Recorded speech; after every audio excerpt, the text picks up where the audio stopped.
வணக்கம், நான் உங்கள் ஃபினிக்ஸ் இந்தியா சதீஷ். வாரத்தோட கடைசி நாள் இன்னைக்கு நம்ம மார்க்கெட் நியூஸை பார்க்கறதுனால எல்லாருக்கும் அட்வான்ஸ் தீபாவளி நல்வாழ்த்துக்கள். சேஃபா உங்க குடும்பத்தோட இருந்து மகிழ்ச்சியா கொண்டாடுங்க.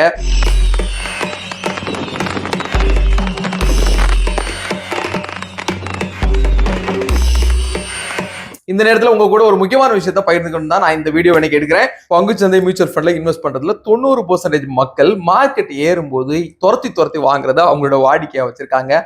10% பேர் தான் மார்க்கெட் இறக்கத்துல இருக்கும்போது நல்ல வேல்யூல இருக்கும்போது வாங்கி குவிக்கிறாங்க. அதே மாதிரி தீபாவளிக்கு செலவு செய்யறவங்களும் இந்த 10-90ங்கிற ஒரு பெர்சன்டேஜை பயன்படுத்தணும் அப்படிங்கிறதுக்காக தான் இந்த வீடியோ நான் மேக் பண்றேன். இதனுடைய அடிப்படை என்னன்னா, 90% மக்கள் மார்க்கெட் ஏறும்போது துரத்தி வாங்குறாங்கன்னு சொன்னேன் இல்லையா. 84,000க்கு பக்கத்துல சென்செக்ஸ் வந்த பிறகு ஏற்கனவே வந்த ரெக்கார்டு கையை பிரேக் பண்றதுக்கு அரௌண்ட் 2000 பாயிண்ட் தான் இருக்கிற இந்த நேரத்துல துரத்தி வாங்குறதா ரிப்போர்ட் சொல்லுங்க. 10% மக்கள் ஏற்கனவே 70,000 71,000 ரேஞ்ச் சென்செக்ஸ் வந்திருந்த டைம்லயே அவங்களுடைய போர்ட்போலியோல கொஞ்சம் கொஞ்சமா வாங்கி குவிச்சுட்டாங்க. ஏற்கனவே 26,000 மார்க்கு மேல நிப்டி போயிருந்தது. இப்ப 25,000க்கு மேல சஸ்டைன் ஆயிடுச்சு. இன்னும் 500 புள்ளிகளை கடந்துடுச்சுன்னா ஆல் டைம் ஹைக்கு வந்துடும். இப்போ இந்த நேரத்துல மக்கள் மானவாரியா மார்க்கெட்டுக்குள்ளால வந்துட்டு இருக்காங்க, அதிகமா வாங்கி குவிச்சிட்டு இருக்காங்க.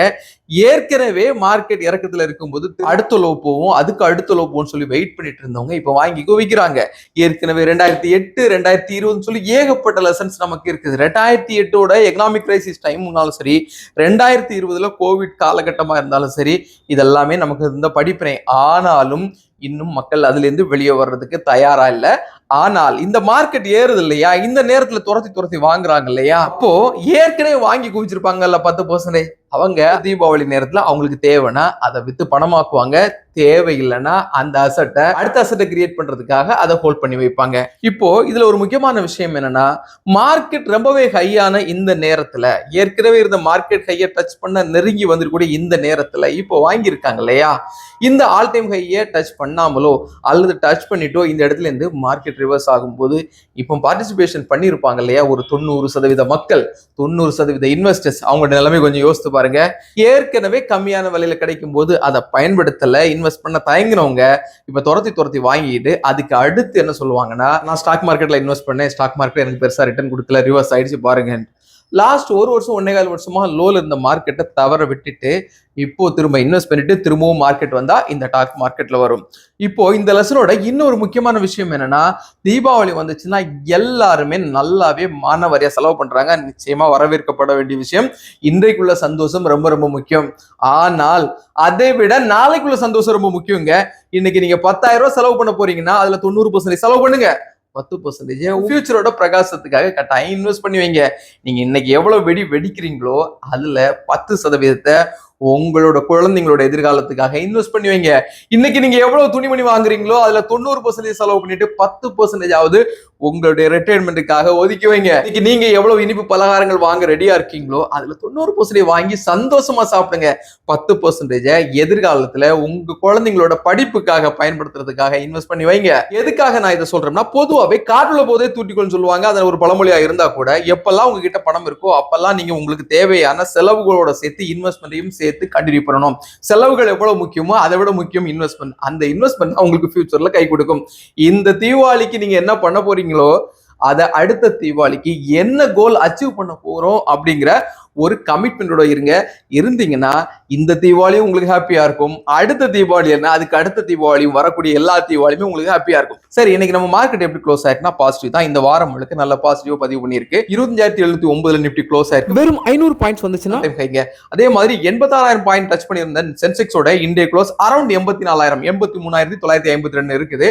ஆல்மோஸ்ட் 2000 பாயிண்ட்ஸ் வந்துச்சுன்னா ஆல் டைம் ஹை வரப்போகுது. Asian Paints, Mahindra, Max Health எல்லாம் இன்னைக்கு நல்ல பாசிட்டிவ் இருந்துச்சு. இந்த ஸ்டாக்ஸ் எல்லாம் கண்டினியூவா பாசிட்டிவா ஏறிக்கிட்டே இருக்குதுங்க. ஐடி ஸ்டாக்கள் ஒரு நாள் ஏறிச்சுன்னா அடுத்த நாள் இறங்கிது. இன்னைக்கும் இன்ஃபோசிஸ், விப்ரோ, ஹெச்எல்டெக் எல்லாம் நெகட்டிவ்ல க்ளோஸ் ஆயிருக்கு. எஃப்ஐக்கள் கண்டினியூவா திரும்பவும் மார்க்கெட்ல பர்ச்சேஸ் பண்ணிட்டு இருக்காங்க. நேத்து ஏறதால 900 கோடி ரூபாய்க்கு மேல பர்ச்சேஸ் பண்ணவங்க இன்னைக்கு 300 கோடி ரூபாய்க்கு மேல இந்தியால பர்ச்சேஸ் பண்ணிட்டு இருக்காங்க. இன்டர்நேஷனல் மார்க்கெட்ல தங்கம் ஆல் டைம் ஹையை நாளுக்கு நாள் டச் பண்ணிட்டு இருக்குன்னு ஏற்கனவே பதிவு பண்ணிட்டு இருக்கும். இன்றைக்கும் $4,300 ஒரு அவுன்ஸ் தங்கம் இன்டர்நேஷனல் மார்க்கெட்ல கடந்துருச்சு. இந்தியால 22 கேரட் தங்கமே 12,000 ரூபாய் மார்க்கை தாண்டி போயிடுச்சுங்க. 24 கேரட் அரௌண்ட் 13,000 ரூபாய் ரேஞ்சில் ட்ரேட் ஆயிட்டு இருக்கு. சில்வரும் கண்டினியூ ரேலியில இருந்துச்சு. 2,07,000 ரூபாய்க்கு 1 கிலோ சில்வர் போயிருந்துச்சு இல்லையா? தற்சமயம் 2,03,000 ரூபாய்க்கு 1 கிலோ சில்வர் ட்ரேட் ஆயிட்டு இருக்கு.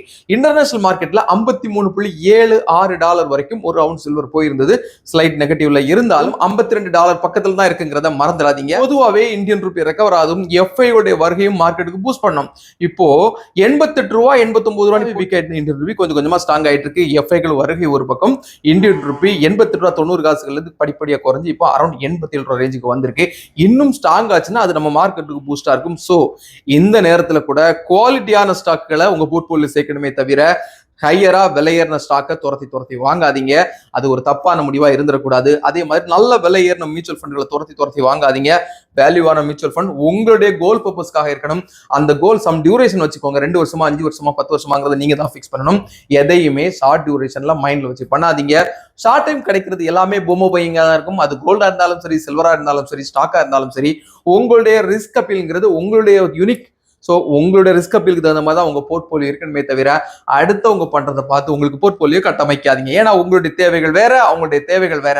நீங்க செலவு பண்ற ஸ்டைல் வேற, அவங்க செலவு பண்ற ஸ்டைல் வேற. நீங்க சம்பாதிக்கிற அளவு வேற, அவங்க சம்பாதிக்கிற அளவு வேற. ஸோ அடுத்தவங்களோட ஒப்பிட்டு பார்க்காம உங்களுடைய தேவைகள் என்ன இருக்குங்கிறத உங்களோட அண்டர்ஸ்டாண்டிங்ல நீங்க உணர்ந்து முதலீடு பண்ணணுங்கிறது என்னுடைய அட்வைஸ்.